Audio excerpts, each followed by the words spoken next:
I don't know if you guys know this, but these girls are definitely being beamed straight to heaven. If Jesus is coming,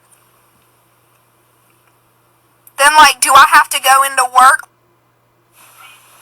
Okay, if you're seeing this, the rapture didn't happen, at least not to you, and yes, you have to go to work. It's the latest internet end times obsession, and here's where it started. A prophecy in July from a South African pastor. He believed he had evidence pointing to the date of the rapture, which was earlier this week.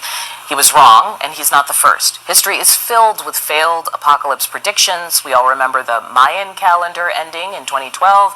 Judgment Day was supposed to come in 2011. There was Y2K in 2000. And the thing is, doomsday prophecies date as far back as 1666. Christians feared the world would end then because 666 is a sign of the beast. So joining me now to talk about end time obsessions, we've got an expert, Steve Wohlberg.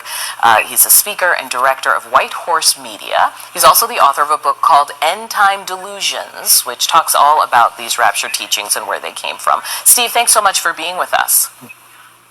Yes, good morning, Audie. Thank you for having me. It's been quite a couple days with all of this TikTok rapture craze, so thanks for having me.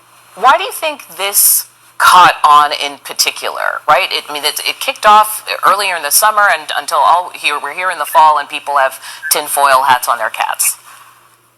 Well, I think it started with this South African pastor. He apparently thought that God was talking to him, and he started making videos, and it went viral. And I think it's just unfortunate. Human nature tends to extremes, and there's so many things going on in the world right now. People believe we're in apocalyptic times, and they're, unfortunately, they've been pulled into the latest craze.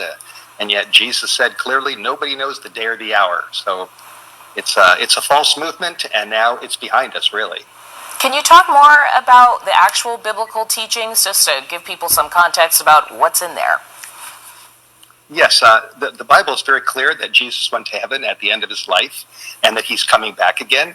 And throughout the history of Christianity, the basic biblical truth is that he will return at the very end, the last day, visibly. It'll be loud, cataclysmic. Every eye will see him. He'll be coming with billions of angels, and it's not going to be a secret where Christians just disappear.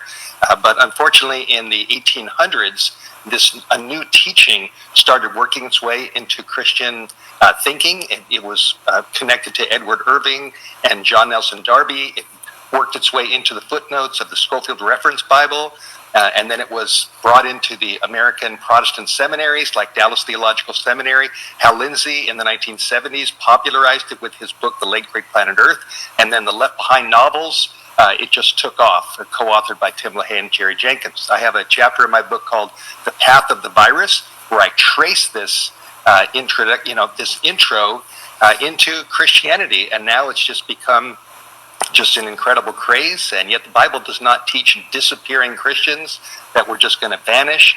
It teaches that Jesus is coming back. Again, every eye will see him at the very end. Yeah. It's not going to be a secret. No one's going to wake up and wonder, where did all the Christians go? In the book of Matthew, chapter 24, Jesus gave a list of what we could call signs of things that would be happening and trending before he returns. And many of these things have happened throughout history. But I think people just sense that they're intensifying. There's more natural disasters. There's more immorality. There's just increased stress upon the earth. And there's just a lot of people that are looking around and they're thinking, something's coming, something's happening, something big is around the corner. And they are turning to the Bible to try to figure things out. And but isn't it cross cultures? What's the difference between them and the Mayans? Yeah, that's right. It's been happening for a long time. This is not new. There's been, Y2K, 2012, the Mayan calendar. People tend to just gravitate towards some sensational teaching that says it's coming on a certain day.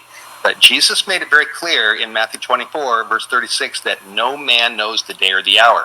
So unfortunately, you have people that, pick dates, set them, and the result is that they result in disillusionment. People are, they believe it, and then it doesn't happen, so they give up their faith. It gives Christianity and the Bible a bad name, and it's an unfortunate tragedy. All right, Steve Wohlberg. He's the author of a book called End Time Delusions. Thank you for talking with us. You're very welcome. Thank you for having me.